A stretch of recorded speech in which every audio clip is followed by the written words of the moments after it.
எல்லோருக்கும் வணக்கம். இன்றைக்கு ஒரு மிகவும் ஒரு சுவாரஸ்யமான விஷயத்தோட உங்களை சந்திச்சிருக்கிறேன்.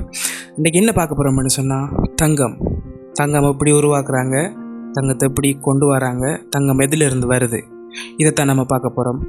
சேனலுக்கு மறக்காமல் சப்ஸ்கிரைப் பண்ணுங்கள். ஃபேஸ்புக்கில் பார்த்துனீங்கன்னு சொன்னால் பேஜை ஃபாலோ பண்ணுங்கள், ஜிகே வித் ஜீவநாத். ஓகே, வாங்க வீடியோக்குள்ளே போகலாம்.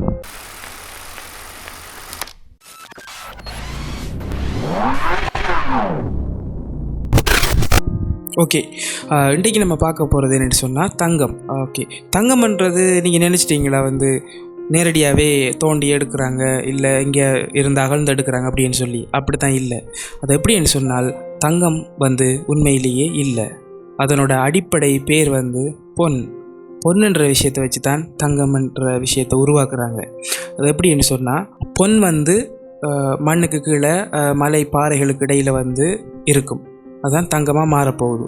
அந்த பொன் எப்படி இருக்குமென்று சொன்னால் ஒரு அழுகி போன சீஸ் கட்டி மாதிரி அந்த நிறத்தில், ஒரு மங்கலான ஊத்தையான நிறத்தில் மஞ்சள் கலரில் இருக்கும். அதுதான் பொன். அதைத்தான் அவங்க அகழ்ந்து எடுக்கிறாங்க. தங்கம் சின்ன சின்ன துகள்களாகவும் எடுப்பாங்க, பெரிய கட்டிகளாகவும் எடுப்பாங்க.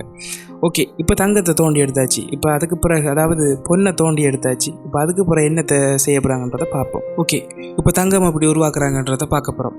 ஓகே, ஃபஸ்ட்டு நம்ம போடுற ஆபரணங்கள், மாலை, மோதிரம் அப்படியான விஷயங்கள் தங்கத்தில் செய்கிறாங்க. அதை எப்படி செய்கிறாங்க, என்னென்ன விஷயத்தை கலந்து செய்கிறாங்கன்றதை பார்ப்போம். பொன் அதைத்தான் தோண்டி எடுக்காங்க. நிலத்தடியில் பாறைகளுக்கு இடையில் இருந்து அகழ்ந்து இல்லை அரிச்சு அப்படியோ பொண்ணைத்தான் எடுக்கிறாங்க. எடுத்து என்ன செய்கிறாங்கன்னு சொன்னால் அதனோட நாகம் மற்றும் செப்பு போன்ற உலோகங்கள் கலக்கப்படுது அந்த தங்கம் செய்கிறதுக்காக, நமக்காக. அந்த தங்கத்தை பேசிக்காக பொன் அதை பார்த்து நீங்கன்னு சொன்னால் ஒரு மங்கலான நிலையில் பளபளப்பாக இருக்காது, வலிமையாகவும் இருக்காது. ஒரு களி மாதிரி, கொஞ்சம் கட்டியான களி மாதிரி அந்த நிலையில் தான் இருக்கும். அப்படியாக இருக்க பொண்ணைத்தான் எடுத்து அவங்க அதோட நாகம், செப்பு போன்ற 2 உலோகங்களை கலந்து நமக்கு ஒரு அழகான தங்கமாக ஆபரணங்களாக தராங்க.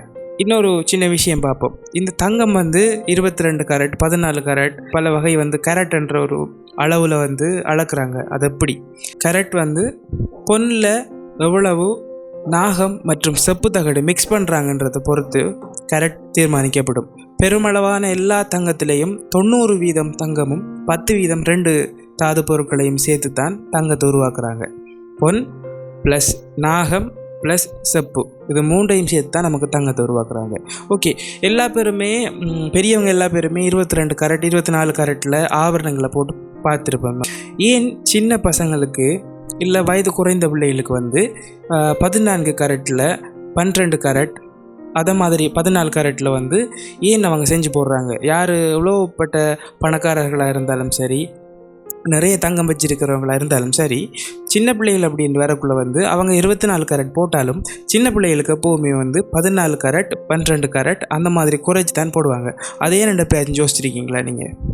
அது ஏனென்று சொன்னால் கேரட் குறைய குறைய குறைய வலிமை கூடும், தங்கத்தோட வலிமை கூடும். அதாவது கேரட் குறைய பொன் குறைவான அளவுலையும் நாகமும் செப்பும் அதிகமான அளவுலையும் மிக்ஸ் பண்ணுவாங்க.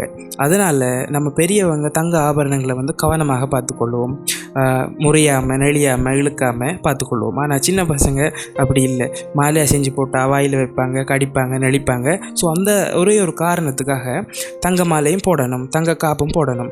ஆனால் அது நெளியக்கூடாது, இலகுவில் உடையக்கூடாது. அதுக்காக என்ன செஞ்சாங்க, பொண்ணோட அளவை அதில் கொஞ்சம் குறைச்சி நாகமும் செப்பும் அதிகமாக கலந்து 14 கேரட் 12 கேரட் 16 கேரட் அந்த மாதிரியான குறைவான அளவுகளில் ஆபரணங்களை செஞ்சு சின்ன பசங்களுக்கு போடுவாங்க. இதுதான் இதுக்கு பின்னால் இருக்கிற விஞ்ஞானம். நம்ம தங்க ஆபரணங்களை போட்டிருப்போம், ஆனால் தங்கம் டைரெக்டாக தங்கமே தோண்டி எடுக்கிறாங்கன்றதான் நம்ம இவ்வளோ நாள் நினச்சிருந்துருப்போம் தெரியாதவங்க.